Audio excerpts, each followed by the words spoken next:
At the very outset, let me extend warm revolutionary greetings on behalf of the Left and Democratic Government of Kerala.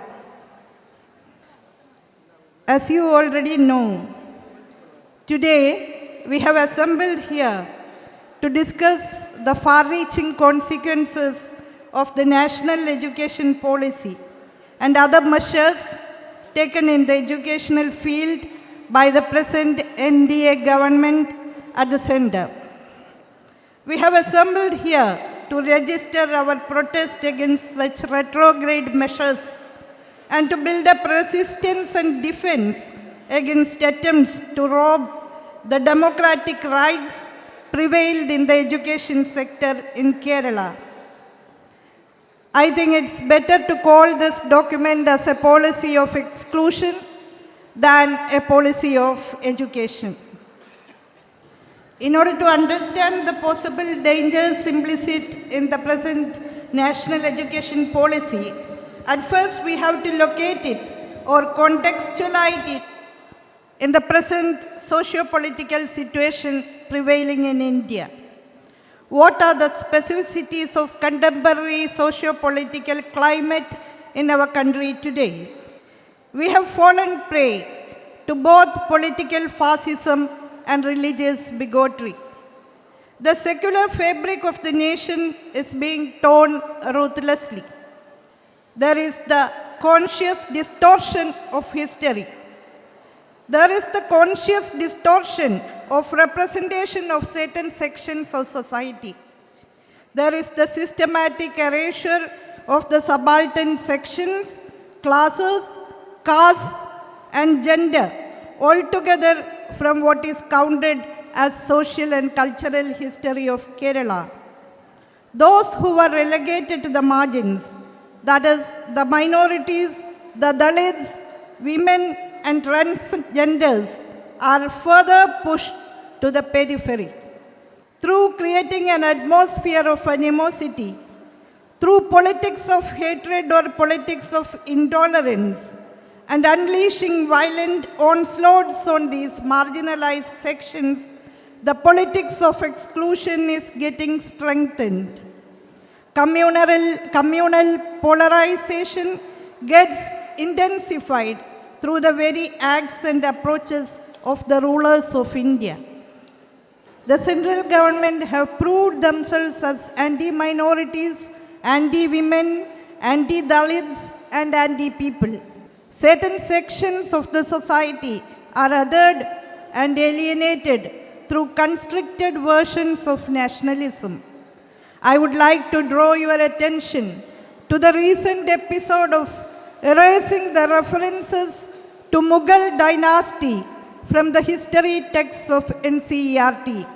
The reference to Darwin and his theory of evolution also seems to be vanished.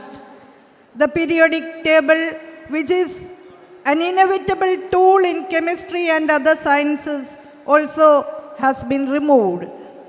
The intellectual centers of the nation are being hijacked through clever maneuvering.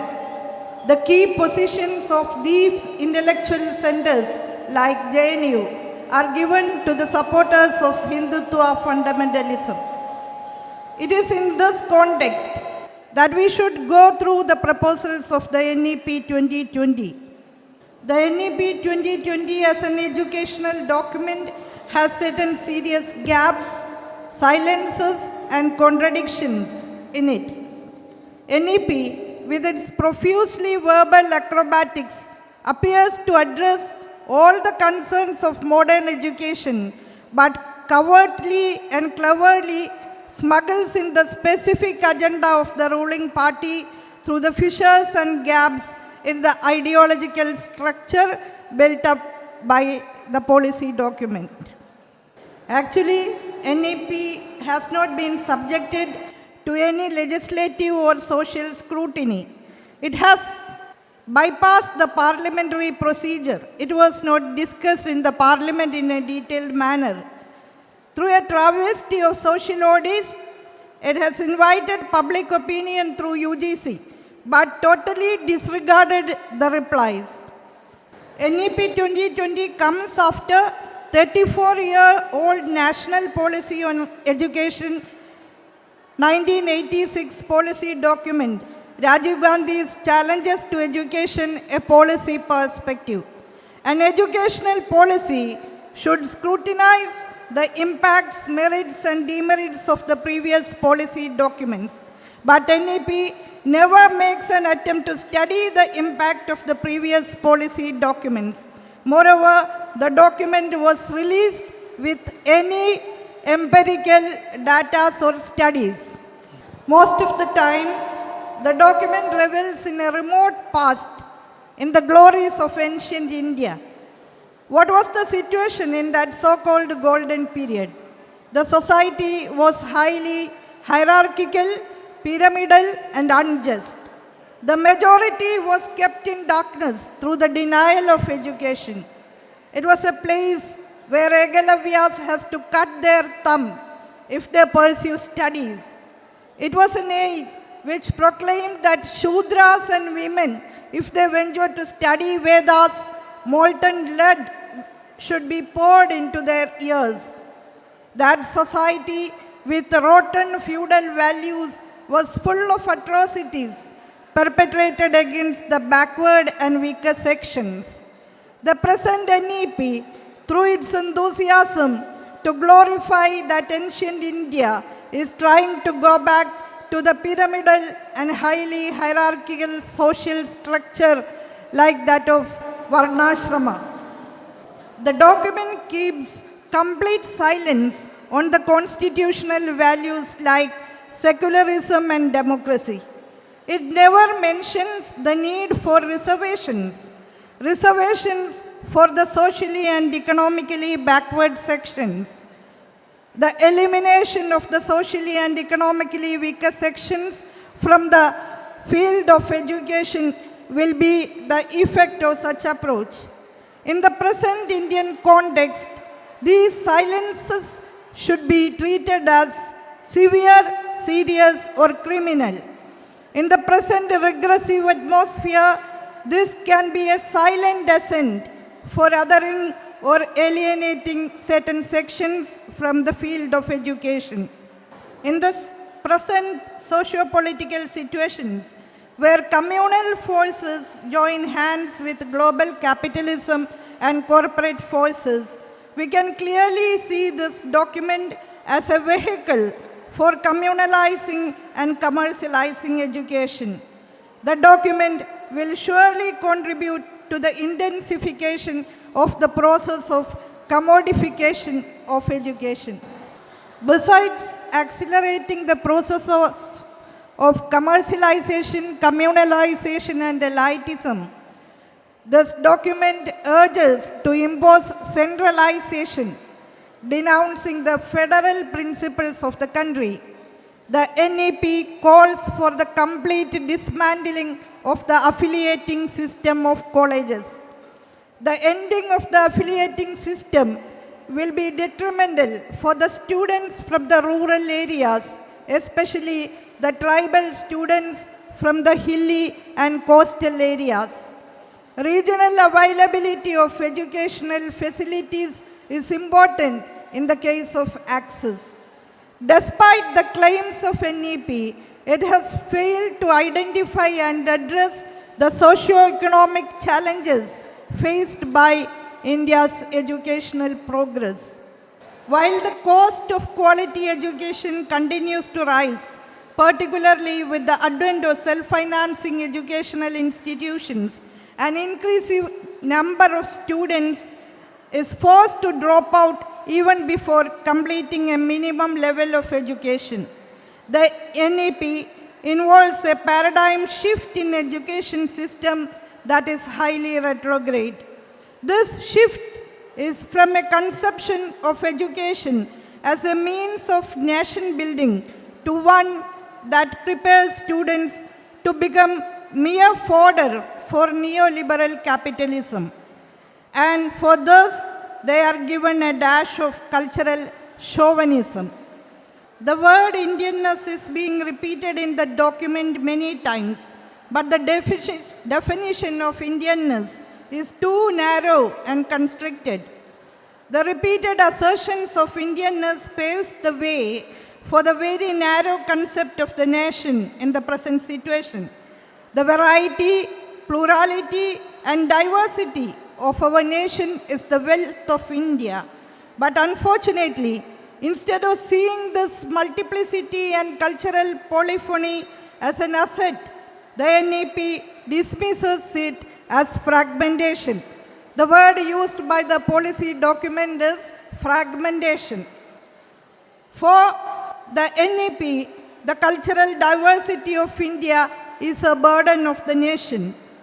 In the document, there is no mention about funding in the field of higher education. UGC has already been reduced to UEC, University Education Commission, a mere facilitator for the private self-financing establishment.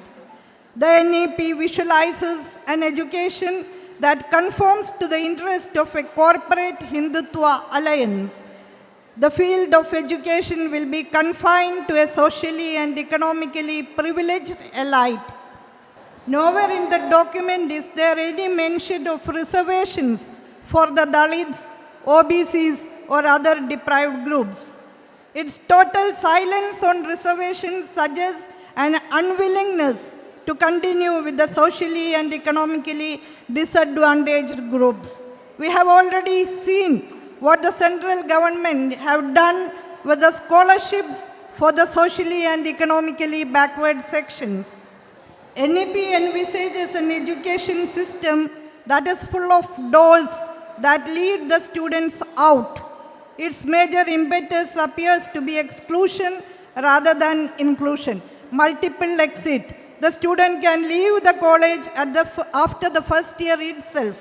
He or she will be getting nothing out of the first year. Students can go out and walk in at different stages, enjoying apparent freedom. But in reality, the system relegates the socially disadvantaged groups, the women, the working class, the historically oppressed caste groups into the ghettos of education. Exploiting the need for employment, the education system outs the student into the global job market with bare minimum skills that will ultimately benefit only the corporate employer, not the student.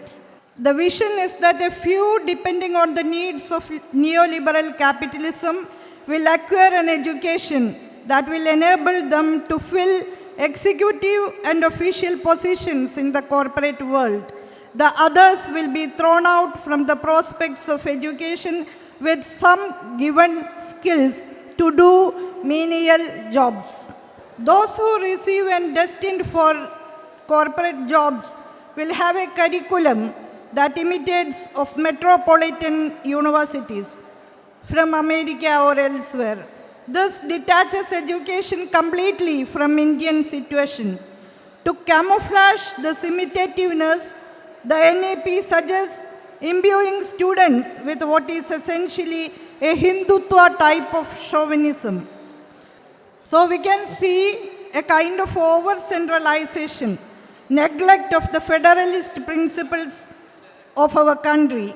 From the primary level, pre-primary level, that is Anganwadis, to PhD, everything will be controlled by a centralized agency, Rashtriya Shiksha Ayog, which is being presided by the Prime Minister. Everything will be regulated and supervised by a centralized agency called Rashtriya Shiksha Ayog, presided by the Prime Minister of India. The NEP terms it a slight but tight regulation. The aim is to redefine India as a homogeneous, monolithic category, sabotaging its heterogeneous identity. The topics of research will be dictated by a centralized agency, that is National Research Foundation. The topic of research and research problem should be resulted from the inquisitive mind of the researcher. It should not be thrust upon from an external agency. Homogenization or unified syllabus will obliterate differences. Such an approach will dismiss the local and specific cultural nuances of different societies in India. At present, the government is cleverly manipulating through the UGC for over-centralization without regarding the federal principles and the cultural specificities of different states in India. All universities should have the right to continue with their specific organic nature, their own cultural and social specificities. The states should have a say, a space in playing their role in the field of education, as it has a far-reaching effect in the rebuilding of society.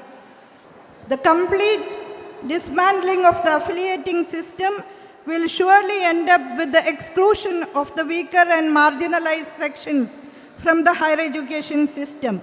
The attempt is to convert every college into an autonomous institution. Though academic autonomy is desirable, the kind of autonomy that the private managements require is financial and administrative autonomy, which will exclude the poor and the underprivileged from the portals of higher learning. This is a move in the direction of complete retreat from the part of the government from the field of education. Rampant privatization of education, along with its blatant commercialism, will undermine and eliminate the high ideals from the higher education to convert it into a structurally adjusted neo-colonial economy. In Kerala, we are trying to build up a people-centric model of knowledge society which can be function as an alternative model for the present NEP. We have increased budgetary allocations for education, especially higher education, and we are trying to improve the physical conditions of government-managed institutions, both in the school education and in the higher education sectors. We are trying our level best to build up a new knowledge society, a people-centric model of knowledge society, an inclusive society where secular values and scientific temper will be promoted so as to secure the harmonious coexistence of different sections. I think it's time for me to wind up. Anyway, education should foster egalitarian attitudes, bringing about equal and better opportunities for women, differently abled, the SCs, the STs, and other backward sections. Let us put up joint struggles to defend democratic principles and right of students and teachers. Let us defend the secular traditions of our nation with utmost commitment and a scope of unity. Obviously, unity colored by the rich diversity, plurality and polyphony of our nation. Tamil Nadu and Kerala and other states in the south should march forward hand in hand to build up resistance against such elitist and over-centralized attitudes propagated by the present NEP. With these words, I once again extend my greetings to all of you and conclude my speech. Thank you.